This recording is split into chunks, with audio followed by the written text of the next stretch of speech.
Hello everyone, welcome to new video. Last video में हम लोग बात किए थे एग्जांपल नंबर 1.6 का। आज हम लोग स्टार्ट करने वाले हैं एग्जांपल नंबर 1.7 से। ओके, सो एग्जांपल नंबर 1.7 कहाँ गया? Here here is example number 1.7। तो आज ज़्यादा लिखने वाला काम नहीं करेंगे, जस्ट बुक में क्या लिखे उसी को पढ़ लेंगे। Okay, electron fall through a distance of 1.5 centimeter in a uniform electric field of magnitude 2.0 into 10 की पावर 4 न्यूटन कूलम्ब। तो यहाँ पे हम लोग को इलेक्ट्रिक फील्ड दिया हुआ है इस 2.4 इंटू 10 की पावर 4 न्यूटन पर कूलम्ब का।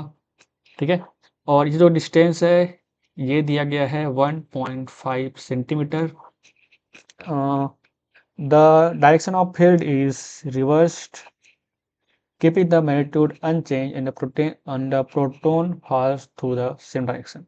ओके, तो पहले यहाँ पे इलेक्ट्रिक फील्ड इस डायरेक्शन में था, फिर इलेक्ट्रिक फील्ड इस डायरेक्शन में था। यहाँ पे इलेक्ट्रॉन है और यहाँ पे प्रोटॉन है। ठीक है, ये इलेक्ट्रॉन है और ये प्रोटॉन के लिए। Compute the time of fall in each case, contrast the situation with that of free fall of gravity. Okay, तो हमको निकालना है कि कैसे कैसे इसको सॉल्व करेंगे। हम लोग देखते हैं। को बेसिकली निकालना है कि इलेक्ट्रॉन कितने टाइम पे गिरेगा और प्रोटॉन कितने टाइम पे गिरेगा। और यहाँ पे हम लोग ग्रेविटी को इग्नोर करने वाले हैं। क्यों इग्नोर करने वाले हैं, ये हम लोग पहले ही बात कर चुके हैं। क्योंकि एक्सेलरेशन ड्यू टू जो ग्रेविटी होता है, एक्सेलरेशन ड्यू टू ग्रेविटी जो हम लोग जी लिखते हैं, वो बहुत ही छोटा होता है हम लोग का इलेक्ट्रोस्टैटिक एक्सेलरेशन से। ठीक है, इसलिए हम लोग यहाँ पे उसको इग्नोर करने वाले हैं। ओके, सो क्वेश्चन सॉल्व कैसे करेंगे? सबसे पहले हम लोग फोर्स निकालेंगे। फोर्स निकालने के बाद फिर हम लोग का जो फॉर्मूला होता है a is equal to mass into acceleration, वहाँ से एक्सेलरेशन निकालेंगे। एक्सेलरेशन निकालने के बाद हम लोग का एक और फार्मूला होता है s is equal to u t plus half a t square. इस फार्मूला का यूज करते हुए हम लोग टाइम निकाल सकते हैं। ठीक है, तो कैसे कैसे गया है किया गया है क्वेश्चन, यहाँ पे देखते हैं। तो सबसे पहले फोर्स हम लोग अगर बात करें किसी भी इलेक्ट्रिक फील्ड में तो होता है e into e, where capital E is a electric field. अगर ये हम लोग का इलेक्ट्रिक फील्ड है, सॉरी,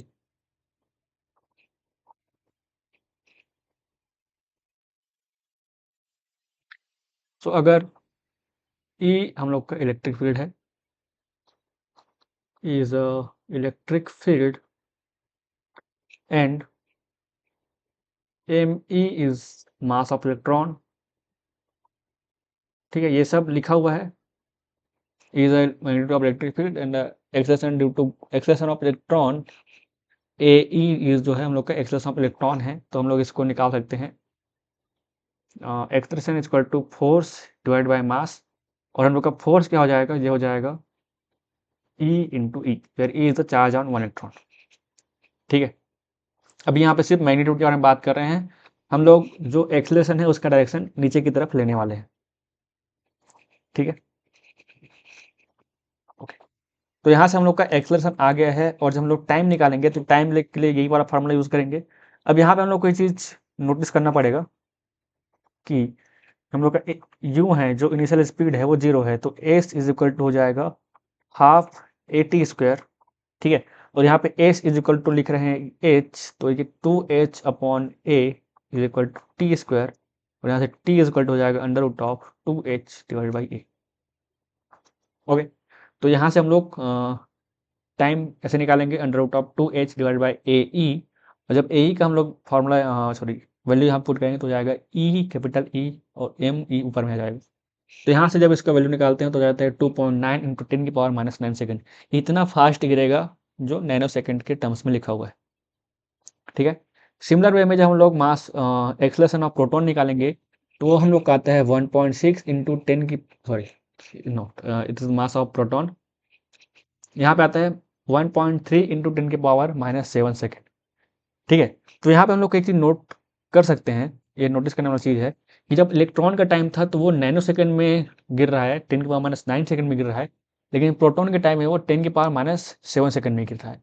अब ऐसा इसलिए है क्योंकि जब हम लोग टाइम निकाल रहे हैं तो मास ऑफ प्रोटॉन जो मास है वो एक डायरेक्टली प्रोपोर्शनल वाला काम कर रहा है। जितना ज़्यादा मास रहेगा उतना उसको टाइम लगेगा। लेकिन यहाँ पे एक चीज़ हम लोग का ये होता है, अगर हम लोग ग्रेविटी का जब बात करते हैं तो ग्रेविटी के टाइम पे जो मास होता है, मास किसी भी तरह से रोल नहीं होता है उसका, ठीक है। हम लोग जी को कांस्टेंट लेके चलते हैं, तो यहाँ पे ये कॉन्ट्रैक्ट कर रहा है, ठीक है। Thus, the heavier particle takes greater time to fall to the same distance. This is basic contrast to the situation of free fall under gravity, where time of fall is independent of mass of body. Okay. So note that this example we have ignored acceleration. Acceleration हम लोग पहले से ignore कर चुके हैं, मैं पहले ही बताया था क्यों इग्नोर किए हैं, क्योंकि उस केस में जो हम लोग का एक्सेलरेशन ड्यू टू ग्रेविटी होता है बहुत ही कम होता है, और जब हम लोग को एक्सेलरेशन हम लोग निकालते हैं तो यहाँ पे 1.9 इंटू 10 के पावर 12 मीटर पर सेकंड आता है, ठीक है। ओके, बढ़ते हैं नेक्स्ट क्वेश्चन की तरफ। अब हम हमारा यहाँ पे आ गया है इलेक्ट्रिक फील्ड स्टेटस दूसरा question. The question is 2 point charge Q1 Q2 of magnitude plus 10 के पावर -8 कूलम एंड 10 के पावर माइनस 10 के power -8 coulomb respectively are placed 0.1 metre apart. ये डिस्टेंस है 0.1 मीटर, ठीक है। यहाँ पे रखा है Q2, यहाँ पे रखा है Q1, ये आप सबको समझ आ गया होगा। Calculate the electric field at point A, B and C। एक पॉइंट है यहाँ पे A, एक पॉइंट यहाँ पे B और एक पॉइंट यहाँ पे C, तीनों के बीच में हम लोग को इलेक्ट्रिक फील्ड निकालना है। Okay, so electric field is also a vector quantity, ये हम सबको पता है। और इलेक्ट्रिक फील्ड का फॉर्मूला क्या होता है ये भी आप सबको पता होगा। So electric field is equal to k q divide by r square. तो ये फार्मूला हम लोग सिंपल से यहाँ पे पुट करेंगे और इलेक्ट्रिक फील्ड निकालेंगे। तो electric field at A on first particle is in this direction, ठीक है। तो डायरेक्शन किधर होता है, पॉजिटिव चार्ज से लेकर नेगेटिव चार्ज की तरफ हम लोग का फील्ड का डायरेक्शन होता है, या फिर away from positive charge and towards negative charge. तो जब पॉजिटिव चार्ज के लिए इलेक्ट्रिक फील्ड निकालेंगे तो इस साइड और इस साइड आएगा, और नेगेटिव चार्ज के लिए जब निकालेंगे तो ऐसे और ऐसे आएगा, सब तरफ से ऐसे। और पॉजिटिव चार्ज के लिए ऐसे ऐसे होता है, ठीक है। रेडियली आउटपुट होता है ये डायरेक्शन। ओके, इतना आप लोग समझ आ गया होगा, ठीक है। तो जब इसका वैल्यू जैसे हम यहाँ पुट करेंगे 9 10 के पावर 9 10 के पावर -8 कूलम एंड 0.05 मीटर, तो यहाँ पे इलेक्ट्रिक फील्ड इसके लिए आएगा 3.6 इंटू 10 के पावर 4 न्यूटन पर कूलम, ठीक है। सिमिलरली जब हम लोग इसके कारण चार्ज Q2 के बारे में जब बात करेंगे तो यहाँ पर भी हम लोग का वैल्यू आएगा 3.6 इंटू 10 के पावर 4 न्यूटन पर कूलम, क्योंकि डिस्टेंस दोनों के बीच का सेम है, दोनों का चार्ज सेम है, बस डायरेक्शन अलग होगा और डायरेक्शन होगा सेम साइड में, ठीक है। तो दोनों का जब डायरेक्शन सेम है तो हम लोग उसको सिंपल ऐड कर देंगे और हम लोग का वैल्यू आएगा ये 7.2 इंटू 10 के पावर 4 न्यूटन पर कूलम। ओके, अब नेक्स्ट हम लोग बात करते हैं पॉइंट बी के लिए, ठीक है। जब पॉइंट बी के लिए बात करेंगे तो हम लोग का इस Q1 के कारण जो इलेक्ट्रिक फील्ड है उसका मैग्नीट्यूड सेम रहेगा और डायरेक्शन रहेगा ये इस साइड में, लेकिन जो electric field due to Q है वो कम हो जाएगा। कितना से कम हो जाएगा, क्योंकि हम लोग का डिस्टेंस बढ़ गया है तो इलेक्ट्रिक फील्ड यहाँ पे कम हो जाएगा।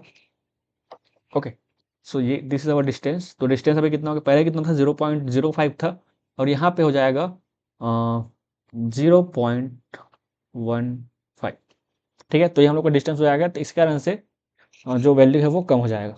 तो वहाँ पे वैल्यू कितना कम हो जाएगा देखते हैं। तो वैल्यू हो जाएगा 3.6 इंटू 10 के पावर 4 न्यूटन पर कूलम। सॉरी, ओके, थोड़ा सा गलती हो गया था। यहाँ पे ये जो है ये किस कारण है, ड्यू टू पॉजिटिव चार्ज, और ये किस कारण है, ड्यू टू नेगेटिव चार्ज। तो यहाँ पे दोनों का डायरेक्शन जस्ट अपोजिट में है, तो इसके लिए इसको सिंपल से हम लोग माइनस कर देंगे और हम लोग का आंसर आएगा 3.2 इंटू 10 के पावर 4 न्यूटन पर कूलम। ओके, अब नेक्स्ट बात करते हैं पॉइंट सी पे क्या होगा, ठीक है। तो पॉइंट सी पे सेम चीज, यहाँ पे इलेक्ट्रिक फील्ड डायरेक्शन में, यहाँ पे इलेक्ट्रिक फील्ड डायरेक्शन में। अब यहाँ पे जो कि ये 1 मीटर है, यहाँ पर भी सॉरी 0.1 मीटर है, यहाँ पर भी 0.1 मीटर है। तो दोनों का ही जो मैग्नीट्यूड है, दोनों का मैग्नीट्यूड बराबर रहेगा, और इसको सिंपली हम लोग वेक्टर एडिशन से एक ऐड कर देंगे और हमारे पास यहाँ पे इसका वैल्यू आ जाएगा, ठीक है। तो कैलकुलेशन वाला पार्ट मैं यहाँ पे स्किप कर रहा हूँ, क्योंकि एग्ज़ाम बहुत पास है और हमको अभी क्वेश्चन को समझना है। बाकी जो भी चीज़ है, जो कैलकुलेशन वाला पार्ट है, उसको आप खुद से ट्राई कीजिएगा। अगर नहीं बनता है तो आप फिर से यहाँ पे कमेंट सेक्शन में पूछ सकते हैं कि कुछ कैलकुलेशन कैसे करना है, उसके लिए मैं एक अलग से सेपरेट वीडियो बना दूंगा। ठीक है, ओके। तो यहाँ पे दोनों का मैग्नीट्यूड सेम है, 9 इंटू 10⁻³ न्यूटन पर कूलम। फिर यहाँ पे रिजल्टेंट लिया गया है। ठीक है, तो पहले उसका कंपोनेंट में ब्रेक किया है, फिर उसका रिजल्टेंट लिया है। उसको हम लोग डायरेक्ट भी सॉल्व कर सकते हैं। तो इसका आंसर हमारा आता है 9 इंटू 10⁻³ न्यूटन पर कूलम। अच्छा, यहाँ पे एक चीज़ आप नोटिस कर सकते हैं कि इसके पहले भी हम लोग एक क्वेश्चन किए थे जिसमें दोनों का बीच का एंगल था 120 डिग्री, और वहाँ पे जो वैल्यू आता है, रिजल्टेंट आता है, वो सेम रहता है। ठीक है, इस वाले क्वेश्चन में। इसके पहले हम लोग एक और क्वेश्चन किए थे, जो क्वेश्चन था, ओके, ये वाला क्वेश्चन। तो यहाँ पर भी रिजल्टेंट सेम आता है, यहाँ पर भी रिजल्टेंट सेम आता है, और ऊपर एक और क्वेश्चन किए थे। अच्छा, ओके, इतना ही किए थे। ठीक है, सो बढ़ते हैं हमारे नेक्स्ट क्वेश्चन की तरफ, जो कि है question number 1.9 I think. Next question is question number 1.9। अब क्वेश्चन में क्या बोला गया है कि यहाँ पे एक चार्ज है, यहाँ पे दूसरा चार्ज है, और दोनों के बीच का डिस्टेंस है 5.0 millimetre. Determine the electric field at a point P on the axis of the dipole 15 centimetre away from its centre. तो इसको अगर मैं यहाँ पे बनाना चाहूँ, तो यहाँ से ये 15 सेंटीमीटर दूर एक पॉइंट है। ठीक है, जो यहाँ पे दिखाया गया है वो यही पॉइंट है। ठीक है, ये जो पॉइंट दिखाया गया है वो यही पॉइंट है। Okay, away from its centre on the side of positive charge as shown in figure 1.18 a and b. एक point Q 15 centimetre away from O on the line passing through O and the normal to axis of dipole. तो यहाँ से ये भी जो distance है वो भी 15 सेंटीमीटर है, और ये डिस्टेंस 15 सेंटीमीटर है। तो दोनों जगह पे हमको इलेक्ट्रिक फील्ड निकालना है। तो सिंपल सा तरीका है। तरीका क्या है कि इस पॉजिटिव चार्ज के कारण यहाँ पे इस डायरेक्शन में एक इलेक्ट्रिक फील्ड आएगा, नेगेटिव चार्ज के कारण इस डायरेक्शन में इलेक्ट्रिक फील्ड आएगा। दोनों को निकालेंगे, दोनों को सब्ट्रैक्ट कर देंगे, हमारा आंसर आ जाएगा। ठीक है, so field at point due to +10 microcoulomb is. तो माइक्रोकूलम कितना होता है हम लोग का, होता है okay, so 1 microcoulomb is equal to 10⁻⁻6 coulomb. So 10 microcoulomb is equal to 10⁻⁵। ठीक है, तो वही यहाँ पे लिखा हुआ है, divide by 4 pi into epsilon naught into 1 by 15.0.2.5 into 10⁻⁻4 metre square. इसको इसलिए किया गया है ताकि वो यूनिट हम लोग को सेंटीमीटर में दिया था वो मीटर में हो जाए। ठीक है, अब यहाँ पे ये वाला जो चीज़ है, ऐसा क्यों किया गया है इसको बताते हैं। ये जो वैल्यू है, ये जो डिस्टेंस है, ये हमको यहाँ से दिया गया है 15 सेंटीमीटर, और इन दोनों के बीच का डिस्टेंस दिया गया है 0.5 मिलीमीटर, सॉरी 5 मिलीमीटर। इन दोनों के बीच का डिस्टेंस दिया है 5 मिलीमीटर। तो ये जो डिस्टेंस है ये कितना हो जाएगा, 0.25 millimetre. Sorry for if I am wrong, मैं इसको थोड़ा सा करेक्ट करना चाहूँगा। ये हो जाएगा 2.5 मिलीमीटर। ठीक है, अब 2.5 मिलीमीटर को अगर हम सेंटीमीटर में कन्वर्ट करेंगे तो वो आएगा 0.25 सेंटीमीटर। तो यहाँ पे 15 centimetre minus 0.25 centimetre multiply with 10⁻⁻4 ऐसे करेंगे तो हमको ये मीटर में कन्वर्ट हो जाएगा। ओके, तो इसको जब सॉल्व करेंगे तो हमारा आंसर आएगा 4.13 into 10⁻6 metre per coulomb along BP. फिर that point P due to charge. अब यहाँ पे इस पॉइंट पे अगर हमको, सॉरी, पी पॉइंट, ओके, हाँ, तो प्लस क्यू के लिए निकाल चुके थे, अब माइनस क्यू के लिए निकाल रहे हैं, तो माइनस क्यू के लिए आएगा ये। फिर दोनों को हम सब्ट्रैक्ट कर देंगे तो हमारा आंसर आ जाएगा इस। ओके, तो इस चीज़ को अगर हम लोग डायपोल वाले फॉर्मूले से अगर सॉल्व करना चाहेंगे, तो डायपोल वाले फार्मूला से अगर सॉल्व करना चाहेंगे, जो फार्मूला होता है 2p divide by 4 pi epsilon not r cube, तो इस फार्मूले से भी हमारा आंसर अप्रॉक्स सेम आता है, जो कि यहाँ पे 2.7 इंटू 10⁵ आया था, वो यहाँ पे आया है 2.6 इंटू 10⁵। ओके, अब बात करते हैं कि ऊपर वाले पॉइंट पे हम लोग को कैसे काम करना है। ठीक है, तो हमको दिया गया है ये डिस्टेंस है 15 सेंटीमीटर, ये डिस्टेंस है 2.5 सेंटीमीटर। तो ये डिस्टेंस कितना हो जाएगा? ये हो जाएगा अंडर रूट ऑफ 15 का स्क्वायर प्लस 2.5 का स्क्वायर। ठीक है, सिमिलरली ये वाला डिस्टेंस, क्योंकि ये हम लोग का परपेंडिकुलर बोला गया था। ओके, तो हम लोग को एक चीज़ तो पता चल गया कि डिस्टेंस कितना है। ठीक है, अब हमको यहाँ पे एक चीज़ समझ आ रहा होगा कि ये जो इलेक्ट्रिक फील्ड रहेगा, अगर इधर मैं ई लिखता हूँ तो मैं इस साइड भी इलेक्ट्रिक फील्ड को ई लिख सकता हूँ, क्योंकि दोनों का डिस्टेंस सेम है, दोनों का चार्ज सेम है। सिर्फ और सिर्फ डिफरेंस आएगा तो वो आएगा उसके डायरेक्शन। ठीक है, अब हमको पता नहीं है कि ये वाला एंगल कितना है। ठीक है, ये चीज़ हमको नहीं पता है, तो इसका कंपोनेंट हम लोग कैसे लेंगे? देखो, ये एक ऊपर कंपोनेंट चाहिए और एक चाहिए इधर साइड में कंपोनेंट। ठीक है, एक चाहिए हमको इस साइड कंपोनेंट। तो कंपोनेंट लेने के लिए क्या चाहिए होता है? हमको चाहिए होता है एंगल। तो अगर मैं इस एंगल के बारे में बात करूँ, इस एंगल के बारे में, अगर ये मेरा एंगल मैं थीटा लेता हूँ, तो ये एंगल कितना होगा? देखो, अगर ये एंगल थीटा है तो मेरा ये एंगल भी थीटा होगा। एक मिनट, यहाँ पे हम लोग का ये एंगल भी थीटा होगा। ठीक है, और ये हो जाएगा ई कॉस थीटा। तो बेसिक हम लोग को चाहिए होगा कॉस थीटा। अगर हम लोग कॉस थीटा के बारे में बात करते हैं, तो कॉस थीटा होता है perpendicular, sorry, base divide by hypotenuse. अगर मैं एंगल हमको पता है तो हमको यहाँ पे इसका बेस पता है और इसका हाइपोटेनस भी पता है। तो इस वैल्यू को हम लोग यहाँ पे पुट करेंगे और उसके बाद फिर हम लोग का आंसर आ जाएगा। ठीक है, तो कैसे किया गया इसको देख लेते हैं नीचे।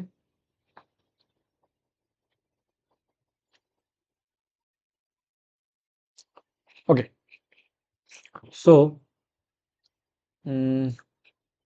Field at q due to charge minus 10 coulomb at a. तो दोनों के लिए अलग अलग फील्ड निकाल दिया गया है, और फील्ड हम लोग का, जैसे मैं यहाँ पे बताया था कि दोनों का स्क्वायर करके हम लोग करेंगे।